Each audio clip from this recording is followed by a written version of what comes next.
outside of marriage. In fact, some are doing it without a man. In other words, they are financially sound and able to have babies on their own. So they are. And in fact, look at these statistics. They were shocking to me. Among the various different demographics, they looked at the percentage of single parents, moms, basically. And among the white population, it went from somewhere in the 5-7% in 1960 to 29% in 2008. Among Hispanics, it went from somewhere around 30% to 53%. And then among the black population, it went from about 40 to 72%. Wow. So what it says is there's a lot more kids who are born outside of a traditional framework of marriage. That's not to say that it's a good or bad thing. I think you can make it work. But the fact is you have a lot more people who are born into a world where that parental structure, the two-parent home, just isn't their reality. So what is the likelihood of them growing up and wanting to get married because they didn't grow up in that structure in the first place? Right. Well, you know, we're in the transition phase from what we consider traditional norms to a transition to, you know, what works for your family. Every family is different, and every family has to determine what's going to work for them.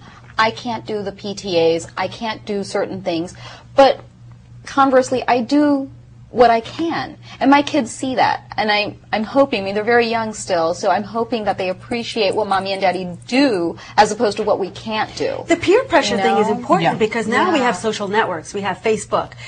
We're Twittering ourselves all over the place. So you're hearing what all the other moms are doing, what the other people are doing, and you sometimes do feel inadequate because you're not doing enough, or you're not Twittering enough, or you're not putting your life on display as much.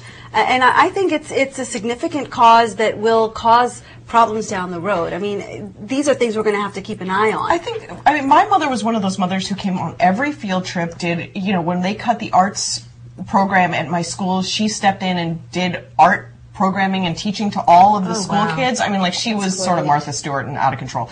But it's funny, when even as a child, I remember thinking, not every mother can do this, and so my mother is doing what a lot of mothers can't, and she's that's great that we can help. Right. Well, so, and I think one of the points in the article too, there are a few parents who are doing all of this. It's not like many of the parents in the school, many of the mothers of the children attending the school are volunteering all these hours of time. It's really just a handful. So that handful feels a lot of pressure. And there is this kind of, I feel like I'm a good mother if I'm doing this. But at the same time, some of these moms were saying, I'm spending less time with my kids because I'm busy planning school activities, so now it seems like this is a disconnect. And why does the school have to have so many activities? I mean, that's the other reality. I mean, really, do we have to have like cupcakes for every single kid's birthday and every month? And you know, like that would be my issue. My friends who have children, it's like, oh, now there's this party, and now I'm making cookies for this. Like, can't we just sort of wrap everything up into one party and just focus on school, maybe? But school's boring.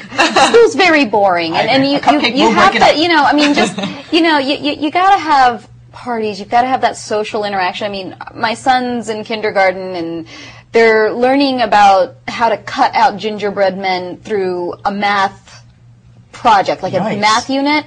And so one of the mothers came up with, well, why don't we teach them how to actually bake gingerbread men?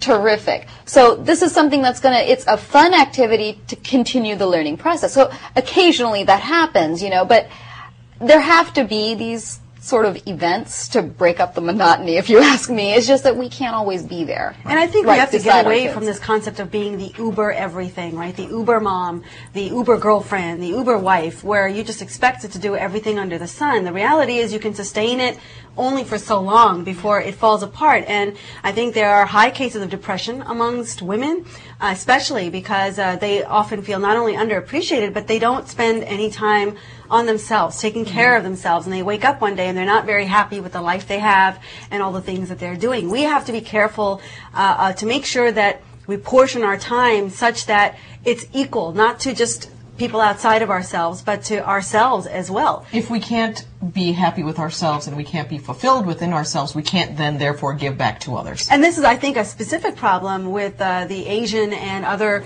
ethnic populations, because women have always sort of taken on the traditional role of the home, and now that we're also in the workforce, the balance sometimes isn't always there in their lives the way that it needs to be. Well, I want to switch gears a little bit and talk about charities. You know that there's been all kinds of fuss made about Ambani and the big house, and you kind of wonder what the wealthiest Indians are doing with their money, their philanthropic activities. I was really excited to read in BBC that, you know, Wipro, the big software company, the tycoon Azim Premji has committed to give $2 billion in Indian charities. Okay, billion with a B. Billion with a B. His net worth is estimated at about $17 billion. So really, he's not giving enough. So yeah, come on. Yeah, percentage-wise, how many billions do you Those need? pockets are pretty deep. Yeah, right. Reach further. Reach What's further. he doing with the money? He really wants to focus on education in India. One of the projects would be a university in Bangalore to raise the quality of teacher training in India. So the idea is really focusing on the rural India as well as education in India. There are 69 billionaires, did you know this, in India? And they have actually widely been criticized for not doing enough in terms of charity. And, Microsoft co-founder Bill Gates and investor Warren Buffett have been going around the world. They were in China recently talking about the elite rich's responsibility I love to what give that back. program is that he started, where he basically said to all the rich people in the world, leave your legacy behind and donate half of your income to these nonprofit causes, which, there's some peer pressure there too, because a lot of people who are not contributing, people are scratching their heads going, well, what are you doing with that money? How much do you need to live your own life? Well, it's really putting them under a microscope, don't you think? I mean, you can quietly not give your money away until Bill Gates comes knocking on your door and says, hey, I got a camera behind me. Can you donate some money? Gates and Buffett are planning to go to India this year, and they really want to encourage the super rich in India as well to give back. Don't you think there's a culture in India of giving back to community, though? I feel like that's something that is ingrained in our culture. And you actually just said something that made me think is, what about the people who are quietly giving money, who are quietly doing something good, who aren't rich or who are loaded and doing a lot of quiet things within their community to help them? Are these people doing it for the write-off and for the good press, or are they doing it because they're good people? I really don't care why they do it. Sure. Seriously, You're right. Ultimately, it benefits a charity. Ultimately, it's for the good. I don't care what your reasons are, tax write-off, publicity, what? You're giving your $2 billion? Give your $2 billion with a B. Well, ladies, it was so much fun to be back again with you. I love this annual show with just women. Thanks so much for joining us.